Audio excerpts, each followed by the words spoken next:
தூய மாற்கு நற்செய்தியிலிருந்து வாசகம். அதிகாரம் 12, இறைவசனங்கள் 28 தொடங்கி 34 வரை. அவர்கள் வாதாடிக் கொண்டிருப்பதை கேட்டுக்கொண்டிருந்த மறைநூல் அறிஞர் ஒருவர், இயேசு அவர்களுக்கு நன்கு பதில் கூறிக் கொண்டிருந்ததைக் கண்டு அவரை அணுகி வந்து, அனைத்திலும் முதன்மையான கட்டளை எது என்று கேட்டார். அதற்கு இயேசு, இஸ்ரவேலே கேள், நம் ஆண்டவராகிய கடவுள் ஒருவரே ஆண்டவர்.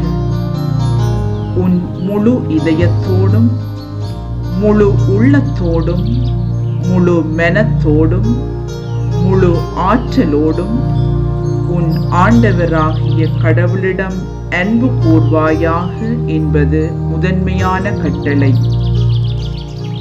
உன் மீது நீ அன்பு கூர்வது போல் உனக்கு அடுத்திருப்பவர் மீதும் அன்பு கூர்வாயாக என்பது இரண்டாவது கட்டளை. இவற்றை விட மேலான கட்டளை வேறு எதுவும் இல்லை என்றான். அதற்கு மறைநூல் அறிஞர் அவரிடம், நன்று போதகரே, கடவுள் ஒருவரே, அவரை தவிர வேறு ஒரு கடவுள் இல்லை என்று நீர் கூறியது உண்மையே.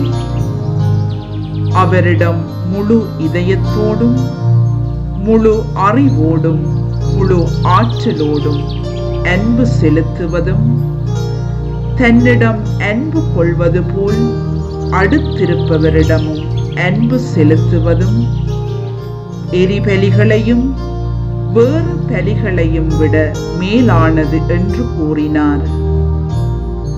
அவர் அறிவுத்திறனோடு பதிலளித்ததைக் கண்ட இயேசு அவரிடம், நீர் இறையாட்சியில் நின்று தொலையில் இல்லை என்றார்.